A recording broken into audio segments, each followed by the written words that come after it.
بابای حاجی ما یک گروه دانشجویان در وقت نماز پیشین در درس هستیم. قضا می شود چیکار کنیم؟ در آخر در حقمون دعا کنید. الله مهربان همه این دادرای ما که امروز در دانشکده ها تحصیل میکنن و انشاءالله بگیم امید این ملت هم همین است که اینها با یک اختصاص های مخصوص دانشکده ها را ختم میکنن و آینده برای بهبود و برای آبادی این دیارمان و ملتمان خدمت میکنن. اولا خدای مهربان همه شما را عمر دراز بتاد، ایمان کامل تون بتاد و الله مهربان از زمره بچه هایی که ناموس و ننگ داشته باشین، از زمره دانشجوی هایی باشین که به دانش خودتان به مهنت خودتان مقصد مرحله به مرحله پیش روین و الله مهربان در حفظ امانش نگهتون داره. اولا برادرای عزیز، نماز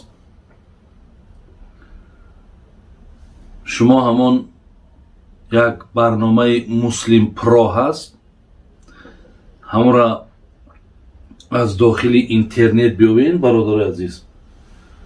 در همون مسلم پرو اولی وقت از همونجا میابین، حاضره در اولی وقت 12:25 میگه. شما اگر در همون اولی وقت 12:25 اگر وقتی خالگی تان باشد یا وقتی خراخری تان باشد همون حالت در خانین دیگه نمازتان قضا نمیشه. شرط نیست که شما در ساعت 1 خوانین یا در ساعت 1:30 خوانین. برای همین در همون ساعت 12:25 هم که شما اگر نماز پیشین تان خوانین این هم میشود. لیکن اگر امکان نشید برادرای عزیز، یعنی هیچ لحظه نشید که شما نمازاتون ادا کنین، اگر چندی که برای ادا کردنش یک سعی کو، یک حرکت کن، امکانش باشد بخوان. انا لیکن اگر نیافتی و شرایط و امکانیت جای نماز خواندن، بعدا برادر عزیز ایرا که گوییم تا نماز عصر امین اول قضا تونه میخونین و بعدا نماز عصر تونه میخونین.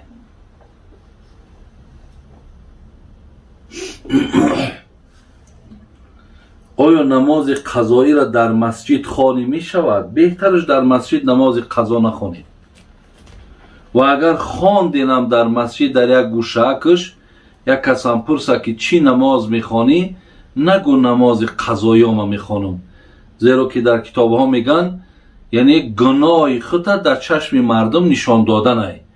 یعنی مردم تو داننده است که ما یک زمان مقصد تماما نمازها ما نمیخواندم. برای همین بهترش همینه که شما خواندینم نگین که مقصد نماز قضا میخوانم و اگر نخوانینم بهتر است آمده در خانهاتون نماز قضایی را خوانین، بهتر میشود.